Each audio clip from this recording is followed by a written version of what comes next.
sejam muito bem-vindos a mais um episódio do programa O Manifesto. Eu sou Larissa Morastoni Ron, este é Célio Ron.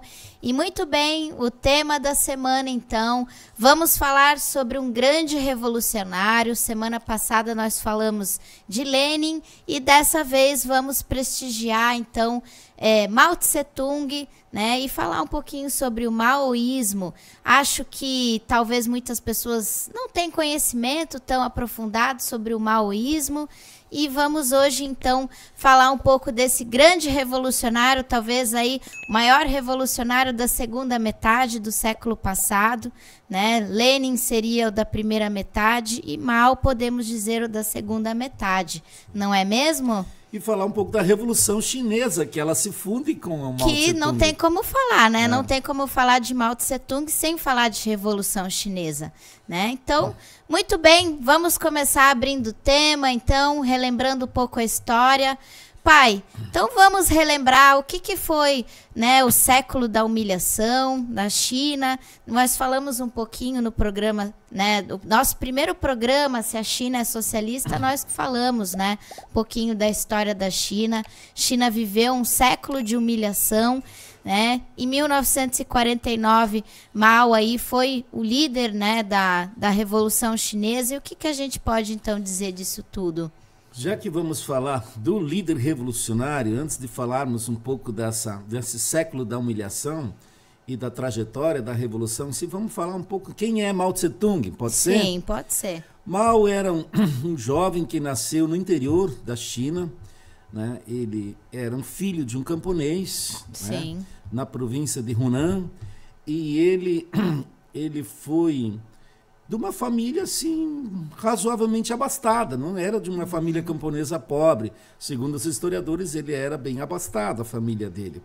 Ele foi colocado tanto para estudar num colégio confucionista, né, da época, onde ele estudou até os 13 anos de idade, né? Então, a partir dos 13 anos, ele voltou para sua família. O pai dele queria que ele voltasse para cuidar da propriedade rural.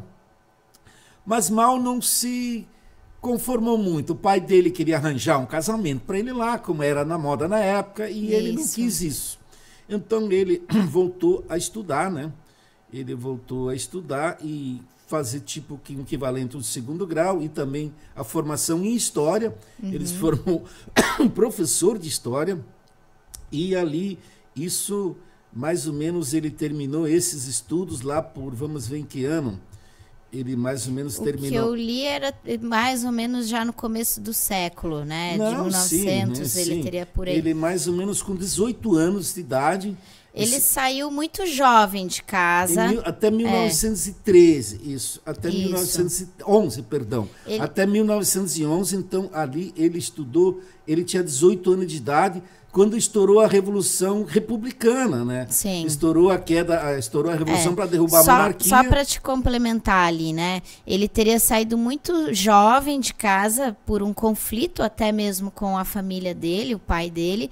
E aí ele teria ido para a cidade, ele teve um período onde ele trabalhou como bibliotecário também. Mas né? Isso foi depois que ele se formou, depois da República, da instauração da República.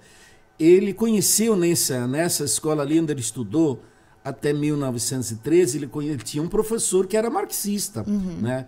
O Liu Xiong, uma coisa assim, o nome dele, se eu não me recordo. Esse professor, ele era marxista, e ali ele teve um primeiro contato com as ideias marxistas, leninistas. Inclusive, eles tinham até um grupo marxista, um grupo de estudo marxista naquela escola, naquele período. E esse professor depois foi o que fundou, em 1921, o Partido Comunista Chinês, do qual Mao, claro, participou, mas não era o principal líder na fundação do Partido Comunista Chinês. Mas antes disso, em 1911, quando aconteceu a Guerra da República, né, onde o exército nacionalista, o exército do Kuomintang, derrubou a monarquia, né, a monarquia dos Qin, né, e da etnia Manchu, eles foram derrubados do poder e Mao Tse Tung participou durante 6 meses, se alistou no exército e participou dessa luta para derrubar a monarquia na China. E aí, a partir dali, claro, ele também não para mais. Ele vai trabalhar com isso, ele consegue um emprego em Pequim. Esse emprego da biblioteca ele recebeu em Pequim. Esse próprio professor ali, que arrumou esse emprego para ele em Pequim. Ele estudou, ele estava na biblioteca e, obviamente, ali ele teve um imenso estudo do marxismo.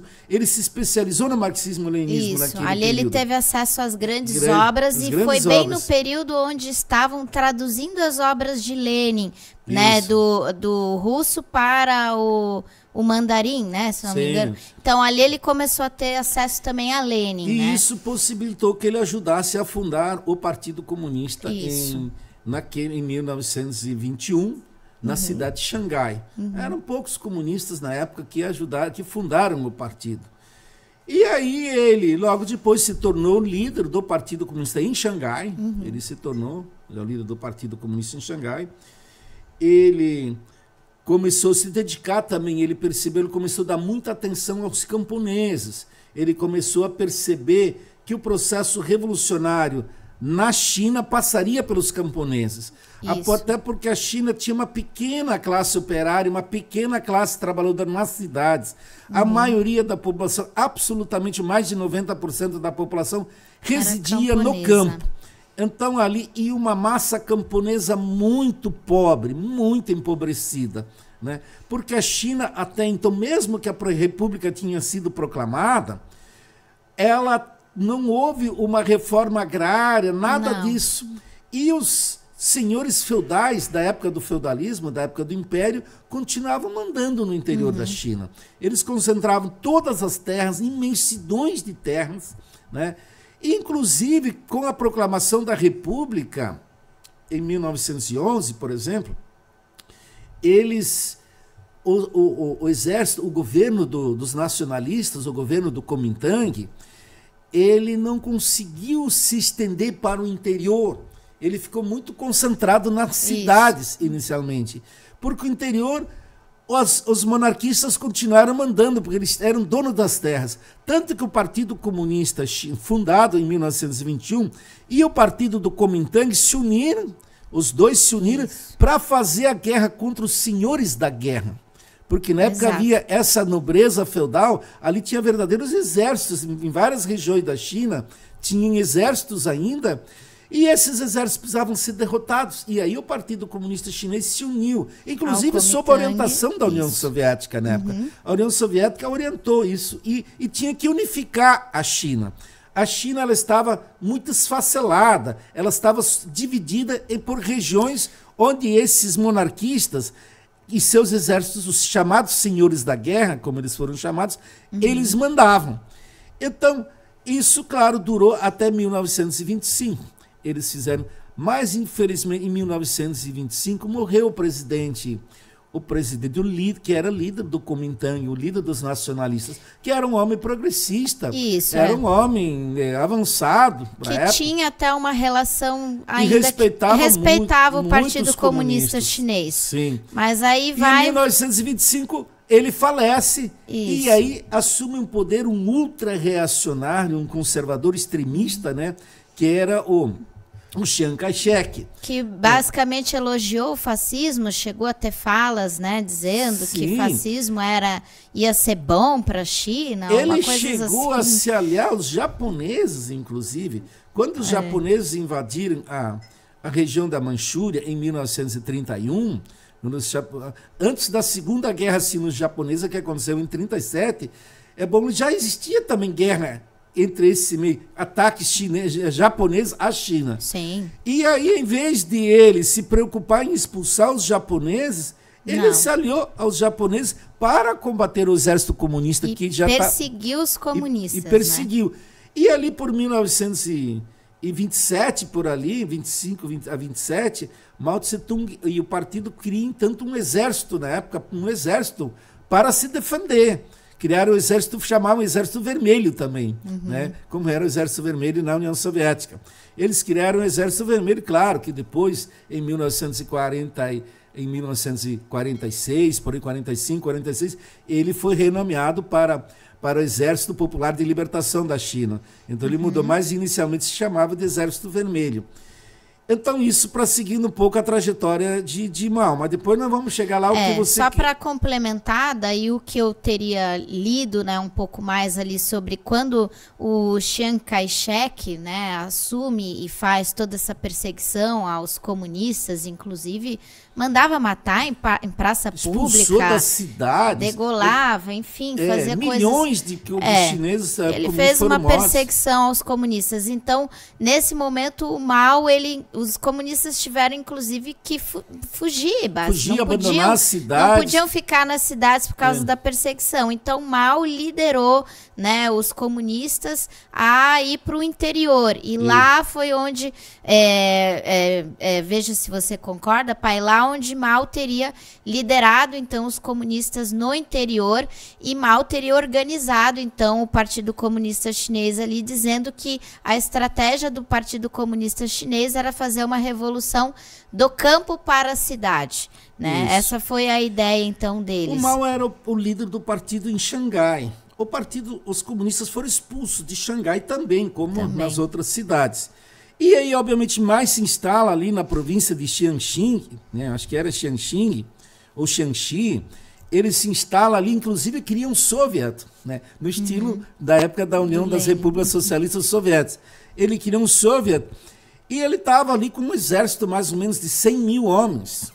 Tem até historiadores que trazem um outro número, mas em torno disso.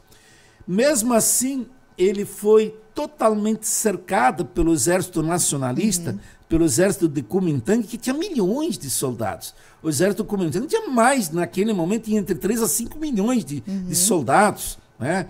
E o partido tinha pouco, 100 mil era muito pouco, pode parecer um número grande, mas para a realidade da China, na época, era poucas pessoas. E ele foi cercado, mas ele estava ali entre as montanhas, era uma região montanhosa, e ali ele... Tanto que a partir dali, depois, quando ele já estava cercado o exército dele, isso, claro, já em 1934, eu já pulei bastante coisa ali nesse período, mas assim, em 34 ele inicia a chamada Grande Marcha, ou melhor, a Longa Marcha, né? Ele faz a fuga de lá, ele se encontra com um exército do Partido Comunista lá no norte, né? Então havia mais ou menos 3 exércitos espalhados pela China, que também eram exércitos comunistas, mas em regiões diferentes. E Mao orientou para esses exércitos se mobilizar até o norte da China, e lá fizeram o quartel-general, e a partir de lá fizeram então toda a luta, e ali depois até 1949, quando venceram a Revolução. Mas eu sei que tem muita coisa que nós vamos também abordar, que eu não quero já falar do final da Revolução, mas pode expor ali, Larissa. Bom, eu penso que a gente pode levar, então, né? Então, vamos entender, né, essa história aí do Mao Tse Tung. Então, quando ele sai, né, ele faz a Longa Marcha, né, que aí é o movimento de retomada, então, das cidades através do campo, né? Então, o diferencial aqui de Mao, na minha opinião, né, e acho que também alguns historiadores estudiosos apontam isso, o Mao, diferentemente, talvez de como foi a Revolução Russa, ele entendeu que por a China ter uma grande massa camponesa, precisaria se começar, então, uma revolução pelo campo, né? Então, o Mao, no meu entender, ele tem as suas particularidades, porque ele consegue compreender a realidade chinesa, né? Ele leva o marxismo-leninismo, mas ele também leva em consideração a realidade chinesa, e essa eu acho que é uma das principais características que a gente pode falar do maoísmo. Eu acho, Larissa, no meu entender, o Mao não divergiu do marxismo-leninismo nesse momento. Sabe, porque nós no programa passado aqui, quando nós falamos do Lenin, nós justamente comentamos que Lenin defendeu a aliança operário-camponesa. Também, né? Exato. E justamente, claro, porque na Rússia, na época, existia uma classe operária já um pouco maior. O Mao percebeu, em primeiro lugar, ele adaptou o marxismo-leninismo à realidade chinesa. Isso. Ele foi muito sagaz, muito inteligente nisso. O que ele percebeu? Ele percebeu que os nacionalistas, eles tinham domínio nas cidades. Os comunistas estavam expulsos da cidade. portanto, estavam longe das massas trabalhadoras das cidades. Lhes sobrava os camponeses, né? Mas que era, como eu disse antes, mais de 90% da população. E eu penso que ele também ele traz muito do taoísmo ainda, né? De algumas questões mais culturais e religiosas que tinham entre o confucionismo, que os chineses tinham uma cultura, né, diferente no sentido, né, justamente pela sua religião, o taoísmo, o confucionismo. Então ele também aproveita tudo isso, o Mao Tse Tung, ele não vai contra, né, a cultura do seu povo e incorpora também isso às ideias dele. Da filosofia, ele era. Mas eu quero ainda falar, já que do maoísmo em si. Sim, o maoísmo, por que falar, é então. Maoísmo, né? Então, o maoísmo é justamente Mao percebeu que na China tinha que assentar o processo revolucionário, que a revolução socialista na China tinha que vir do campo. Sim. Não poderia vir naquele momento das cidades, porque o Partido Comunista tinha sido, que era forte nas cidades antes, mas havia sido expulso violentamente e sido assassinado nas cidades. Então ele percebeu que essa massa camponesa, ela estava muito revoltada com os senhores feudais, porque os senhores feudais eram os que tinham as terras na mão, e essa massa camponesa trabalhava lhes entregando renda. E isso gerou muito descontentamento no campo. E o Partido Comunista Chinês, sob a liderança de Mao, explorou muito bem isso. E semeou no espírito e na alma desses camponeses que precisava de uma reforma agrária na China. E aí os camponeses aderirem a esse processo, a esse discurso da reforma agrária. E Mao Tse Tung aproveitou isso muito bem. Onde o exército dele passava, onde o exército dele administravam províncias, regiões que estavam sob... Ali ele já fazia a reforma agrária. A reforma agrária era feita não só no discurso, numa promessa, quando nós chegar no poder, mesmo, nós vamos fazer reforma. Então Mao Tse Tung com isso ganhou imenso prestígio. Ele foi ganhando as massas, ele tinha essa linha de massas, construir, né, um partido ali. E como ele era professor, ele sabia que as massas camponesas eram muito atrasadas, elas não tinham acesso ao conhecimento. Ele se preocupou muito, então o partido começou a abrir muitas escolas de alfabetização das massas, de ensinar o marxismo-leninismo para essas massas camponesas. Elas eram filiadas ao partido, tanto que já veja só que o partido, por exemplo, em 1944, antes do término da Segunda Guerra Mundial, ele já tinha mais de 2 milhões no exército. Eram tudo massa de trabalhadores, jovens trabalhadores, que se filiavam ao partido e eram trazidos para a luta armada, a luta para a tomada do poder. Mas uma outra grande coisa que deu a vitória na Revolução Chinesa, isso é importante entender, as pessoas entenderem. Primeira foi, claro, a sagacidade de organizar-se junto aos camponeses e fazer o processo revolucionário a partir do campo, cercar as cidades, depois a partir do campo e tomar o poder nas cidades. Mas havia uma outra coisa. O exército nacionalista, o exército do Kuomintang, dirigido por Chiang Kai-shek, ele cometeu erros crassos. Ele era tão reacionário, como tu disse, ele era simpatizante do fascismo. Sim. Ele cometeu um erro. Ele, em vez de combater os japoneses, ele combatia os comunistas. E isso a população chinesa nunca apoiou. A população chinesa não aceitou isso. A população chinesa tinha como inimigo número 1 os japoneses, porque os japoneses já tinham feito a primeira guerra sino-japonesa em 1895. E porque os japoneses fizeram barbaridades com os chineses. E eles faziam barbaridades. Escravidão sexual de mulheres. Mulheres torturadas, então, sexualizadas. Assim, as pessoas eram tão humilhadas, assassinadas, era um sarcasmo que existia. Inclusive, eu até penso que a história aqui no Ocidente, a gente não estuda muito a crueldade do nazismo japonês, né? Sim. Nesse sentido, o que eles fizeram na China foi, e até hoje, os chineses, isso que tu citou é importante, né? Que o povo chinês até hoje não esquece o que os japoneses fizeram. E tem existe ainda uma mágoa fortíssima. Como existe, né, nas Coreias, né? Também. Mais ainda, mais acentuado ainda. Mas veja só, o Chiang Kai-shek, ele chegou no momento, isso deve ter sido lá pelo ano de 1931, 32, ele foi sequestrado pelos generais dele. Os generais dele perceberam que ele tinha que se voltar contra os japoneses e exigiram dele parar de atacar os comunistas para fazer a guerra contra os invasores da pátria. Isso chegou a acontecer. Mas mesmo assim, depois ele continuou sendo comandante, continuou sendo presidente do país. E isso, então, esse erro que ele cometeu, isso fortaleceu muito o Mao Tse-tung. E quando o Mao Tse-tung termina a marcha, a grande marcha, a longa marcha, um ano depois, em 1935, que ela durou 12 meses, imagina ele sair com 100 mil homens lá do sul da China para chegar lá no norte. Ele fez mais de 10 mil quilômetros e foi travando batalhas. Ele perdeu muito dos seus homens. Ele chegou lá no norte com 10 mil homens só. Ou seja, ele tinha perdido praticamente 90% do seu exército também durante essa marcha.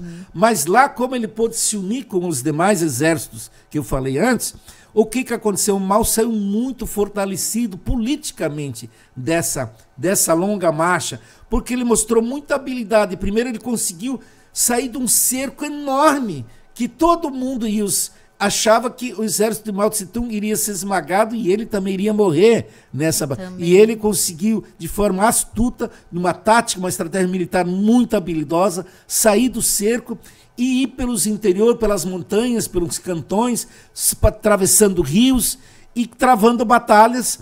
E chegou lá em cima, se unir, e lá onde se entrincheiraram. E lá, a partir dali, então, depois o exército isso depois de 35, o exército começou a colher muitos frutos. Houve a segunda grande guerra sino-japonesa em 1937, o Japão novamente invade a China, agora com mais intensidade, então veio uma grande guerra de japoneses, e ali novamente, então, houve um acordo entre o exército de Mao Tse-tung e o exército de Chiang Kai-shek, onde eles criaram uma frente unida para fazer a guerra contra os japoneses. Mas esse acordo nunca foi respeitado. Os nacionalistas nunca respeitaram esse acordo. Eles ajudaram a combater, então, os japoneses, mas eles continuaram se voltando contra o exército de Mao Tse-tung, e ali houve os atritos. E depois nunca parou. A guerra civil, na realidade, se você observar, a guerra civil na China, ela começou em 1925. Ela só terminou com a tomada do poder em 1949. Ela teve pequenos interregnos ali, que teve menores batalhas, que eram, como eu falei, até chegaram a fazer uma aliança depois de 37, mas na prática a guerra civil ela durou de 1925 até 1949, até 1º de outubro de 1949, quando justamente o exército de Mao Tse-tung toma o poder e expulsa os últimos soldados de Chiang Kai-shek da capital, de Pequim e de outras cidades onde eles ainda... E aí vai se instaurar a República Popular da China. Daí Mao né? Tse-tung instaurou a República Popular da China em 1º de outubro de 1949. Muito bem, aqui a gente então conseguiu pontuar aí, né, um pouco da história de Mao, né, como Mao então contribuiu aí como esse líder da Revolução. E vamos falar um pouquinho mais das contribuições do maoísmo. Então, como já bem pontuado, o maoísmo é essa teoria de revolução através do campo para a cidade, né? De revolução de massas, podemos dizer assim. Mas vamos então trazer algumas outras contribuições, né? Que eu andei pesquisando um pouco mais sobre o maoísmo. O Mao, ele também vai dizer o seguinte, que ele no final de sua vida, se eu não me engano, ele faleceu em 76, né? Ele ele que vai estimular justamente que a China faça novas alianças, né, entre elas até a abertura econômica novamente, para que mais tarde, então, Deng Xiaoping realmente, né, faça a abertura e a gente veja a China voltar a crescer. Mas Mao Tse Tung, ele inicia esse pensamento, né, de que a gente precisa ter alianças, ter, né, certas concessões, digamos assim, para a gente conseguir também avançar o socialismo, né? Eu vou falar um pouco do maoísmo, porque eu acho que ali temos que dar uma esclarecida para os nossos ouvintes. O maoísmo, Larissa, ele tem que ser entendido sob duas formas. Uma é o maoísmo que Mao Tse Tung praticou na China. Era uma política adaptada à realidade chinesa.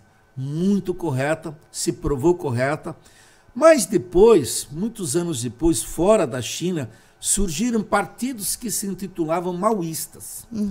Esses partidos, no meu entender, desvirtuaram o maoísmo, o tentaram aplicar, e esses partidos, muitos deles, se tornaram umas espécies de partidos degenerados, que eram quase do Sendero Luminoso do Peru. E outros partidos maoístas que atuaram na África, ou atuaram em outros, na própria Ásia, né? Partidos que se diziam maoístas, mas na realidade desvirtuaram isso. Foram mais para um lado, talvez um revisionismo? Então na realidade, eles nunca conseguiram, eles queriam criar uma espécie de maoísmo puro. O maoísmo chinês, ele era o marxismo-leninismo adaptado à realidade chinesa. Agora, você criar o Mao nunca criou uma teoria revolucionária, digamos, própria. Nunca. Sim. Ele apenas adaptou, renovou a teoria revolucionária do marxismo-leninismo à realidade Isso tem chinesa. Que ser muito claro. E os partidos comunistas que tentaram ser exclusivamente maoístas, ou seja, que não usavam o marxismo-leninismo e achavam que ser puramente maoístas, isso seria o suficiente para construir... Até porque isso iria muito contra do que o próprio Mao falou. Mao era um cara que combatia muito o revisionismo. Sim, né? Foi ele que denunciou o revisionismo soviético, ajudou. Cortou relações quando Khrushchev assume o poder. Houve um rompimento total entre a China e a União Soviética, quando houve a traição no 20º Congresso do PCU em 1956 ao socialismo. Não tem como existir um maoísmo puro. Isso é contra o que Mao pregava. Não, então assim, isso foi um desvirtuamento tanto que os partidos maoístas pelo mundo, hoje praticamente nem existem mais. Eles tudo se desmoralizaram porque não conseguiam implementar uma política marxista-leninista, maoísta, digamos, nos seus estados, suas nações, respectivas nações. Mas vamos voltar. Então Mao, ele instaura o governo em 1949.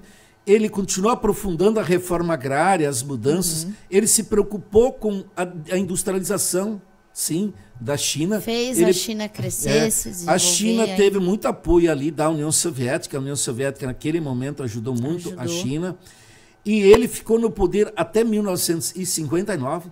Geralmente se vende a imagem como se Mao tivesse ficado no governo até 1976, quando foi a morte dele. Mas não, ele foi o presidente da República Popular da China, que ele instaurou até 1959. Depois teve um outro dirigente do partido. Claro, Mao continuou tendo a influência dentro do partido, porque ele foi o presidente do partido.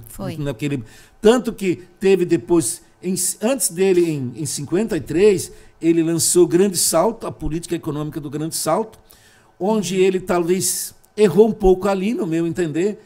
Ele queria industrializar o país, especialmente criar uma indústria do aço, que eles não tinham naquele momento, e trabalhou muito para isso. Só que o que ele fez? Ele fez muita propaganda para trazer os camponeses do campo para a cidade. Então, milhões de camponeses vieram do campo e morar nas cidades para trabalhar nas fábricas. Mas o que aconteceu? O campo não era mecanizado. Os camponeses saíram do campo, deixaram de produzir produtos agrícolas e vieram para a cidade, claro, onde tinha que consumir produtos agrícolas. O que aconteceu? Naquele momento gerou uma crise alimentar na China. Então, por isso que o grande salto foi abandonado depois, apesar dele ter sido um projeto bonito do ponto de vista teórico, mas a forma de implementação dela, sem ter uma agricultura mecanizada, o que aconteceu? As cidades saíram aos milhões do campo, deixaram o campo, foram morar para a cidade, mas daí a produção agrícola baixou muito. Então isso não era esperado. Mas depois o Mao também levou muitas críticas no período, depois de 70 a 76, quando ele coordenou a chamada Revolução Cultural. Ele tinha uma preocupação, ele achava assim, que as massas, as trabalhadoras chinesas, tinham muito pouco de conhecimento sobre o socialismo. Aí ele instaura a Revolução Cultural, que sob uns aspectos foi muito bom, mobilizou milhões de jovens da cidade, das universidades, das cidades, que foram para o campo, se deslocaram das cidades para o campo, para ensinar o socialismo aos camponeses. Né? Isso foi, de um lado, um processo bom, mas resultou em muitos conflitos, em incompreensões, em uma série de problemas que isso também gerou, e por isso depois também, com a morte, depois de Mao, esse projeto da Revolução Cultural, ele foi extinto.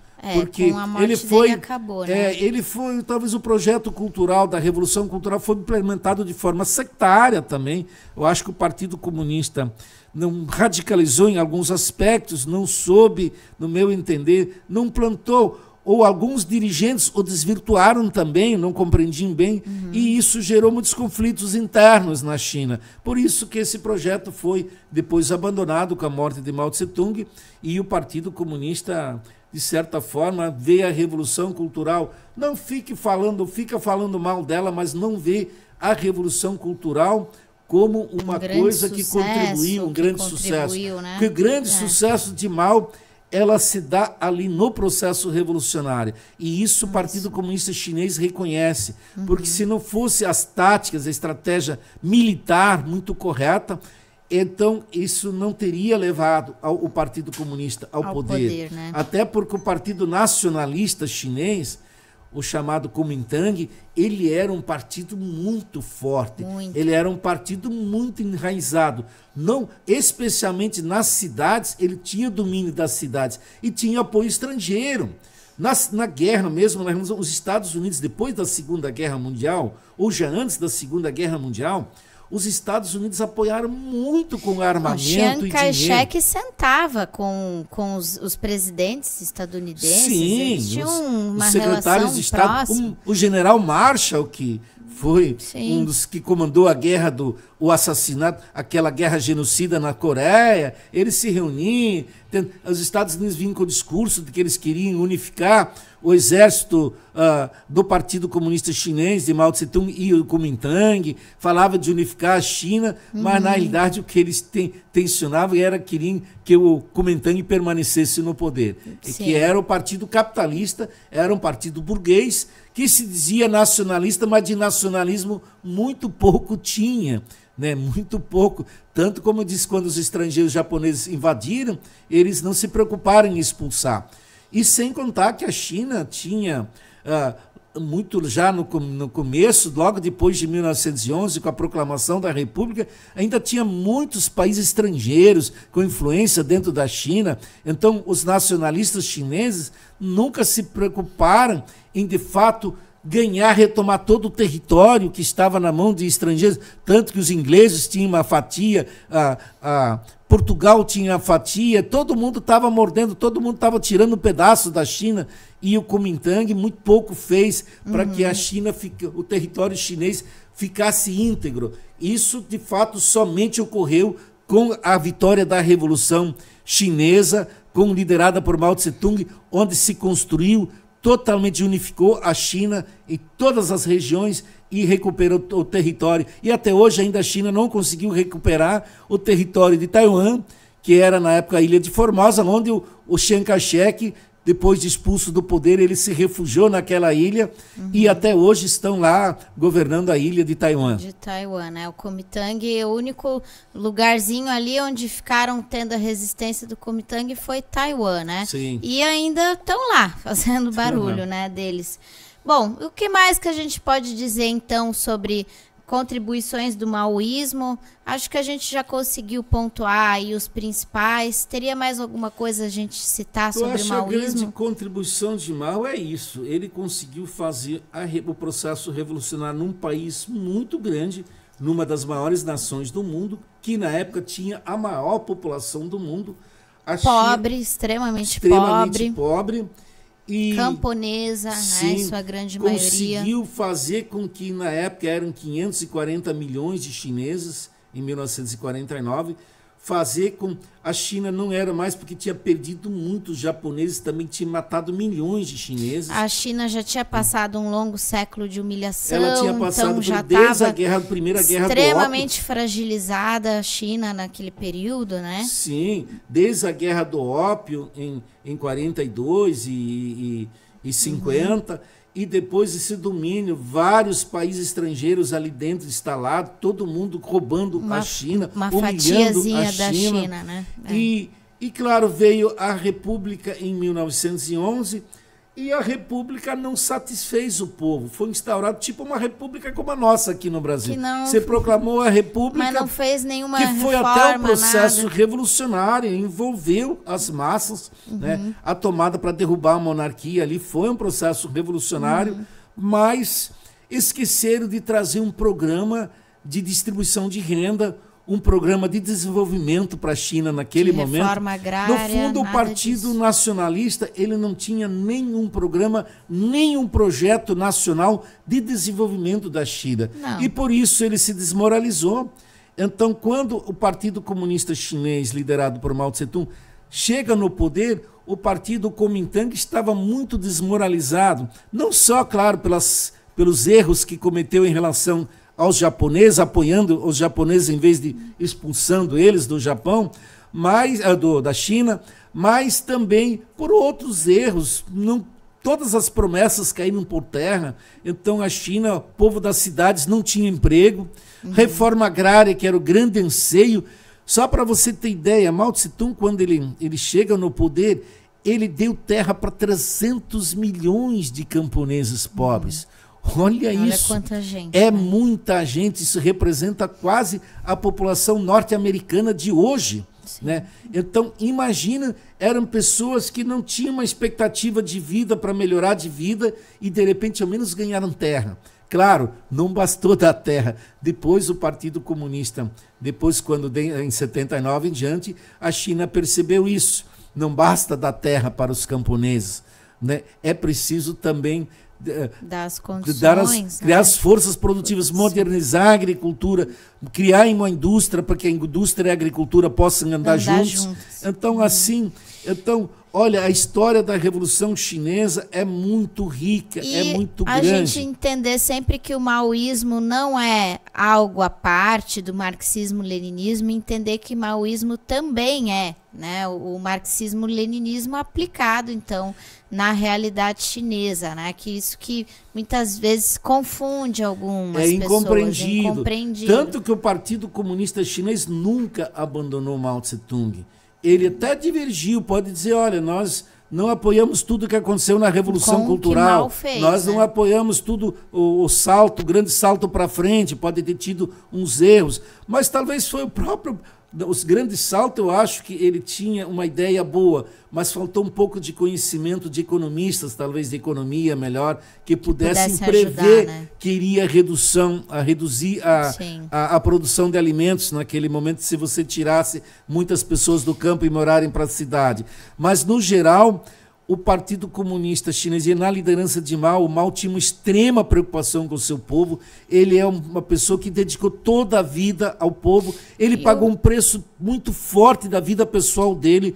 Veja só, em 1930, a irmã dele e a ex-mulher dele foram sequestradas pelo exército do Kuomintang. Elas foram sequestradas E aí o Kuomintang queria que elas fizessem declarações públicas para renegar o socialismo, e elas não negaram o socialismo, e elas foram enforcadas, decapitadas em praça pública. Então o Mao Tse-tung também pagou um preço muito pessoal da sua vida pessoal. Então imagina vivendo em acampamentos militares, muitas vezes muito precários, com camponeses pobres. Imagina, com pouco armamento, tinha que fabricar, fazer armamento, improvisar. Então a vida de Mao Tse-tung não foi fácil, mas ele passou por tudo isso. Ele era um jovem muito carismático. A questão de Mao, uma das coisas também que tem que ser visto, Mao, ele era um carisma em vida. Ele era extremamente carismático. E isso também facilitou ele, por onde que ele passava, ele era muito visado. As pessoas muito se emocionavam com a presença dele, por causa da cultura. Imagina um país com pouca cultura naquele momento, e ele um homem altamente sábio, mas um homem também que compreendia, sabia alimentar a alma e o povo desses camponeses para que ganhasse eles para a luta. Sim. Então, e o Partido Comunista Chinês reconhece, né, esses feitos de Mao, apesar de discordar em alguns pontos, mas reconhece esses grandes feitos. Inclusive, eu estava assistindo o vídeo do Elias Jabbour, onde ele fala justamente sobre o maoísmo, e ele comenta, né, nas pesquisas de campo que ele faz, as idas às Chinas, né, a China que ele fez, ele comenta que em um dado momento ele encontra, né, que tem uma praça pública, se eu não me engano, tem uma fotinho do Mao, né, lá na praça. Mao tem muitas. E aí ele comenta que as pessoas vão lá e rezam para Mao, né? E aí em um dado momento o Elias até teria perguntado, por que vocês rezam tanto para Mao?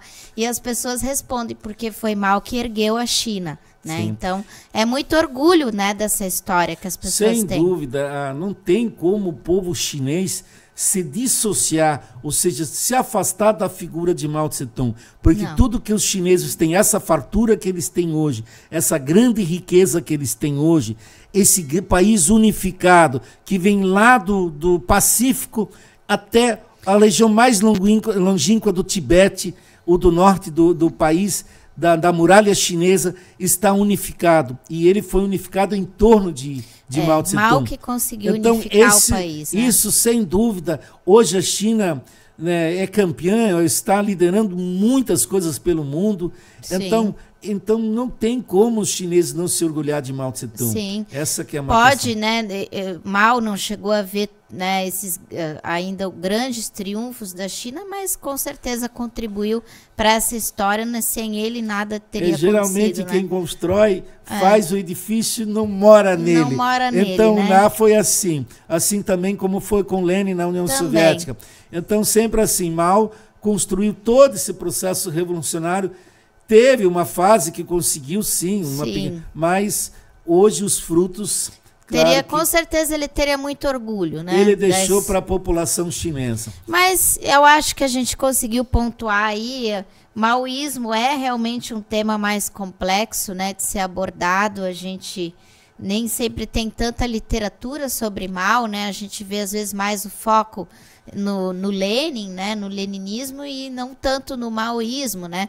Não, como a gente falou, claro, não há nenhuma negação, né, do maoísmo ao leninismo, né? Que isso fique claro. Mas a gente vê realmente ainda pouca literatura em relação a Mao, né? Então, as lições que os partidos comunistas precisam tirar de Mao Tse-tung, acho que são muito grandes. Sim. Ele defendia esse contato direto com o povo, com a população. Ele entendia que o segredo do processo revolucionário era que o Partido Comunista nunca podia se afastar do povo e tinha que conviver com o povo e educar esse povo para o processo revolucionário. Isso. Ele sabia que o povo, ninguém nasce sabendo, e ele tinha isso. Então ele tinha uma capacidade de formar muito rápido a juventude, tanto que ele construiu esse exército grande muito com formação também. Então esse exército que deu a vida pela China toda, que ficou nesse processo revolucionário, é porque eles tinham recebido a escola do marxismo-leninismo a partir de Mao Tse-tung. Então, acho que isso é um fruto também que ele deixou. É, um fruto que ele deixou, e acho que a gente fica aí, então, como algumas lições aí do que Mao tem a nos ensinar, né? Esse grande líder que ele foi. Mas acho que é isso, vamos encerrando o programa por aqui, né? Espero que o pessoal contribua aí no debate sobre o maoísmo. E é isso, até mais, pessoal. Tchau, tchau. Um abraço.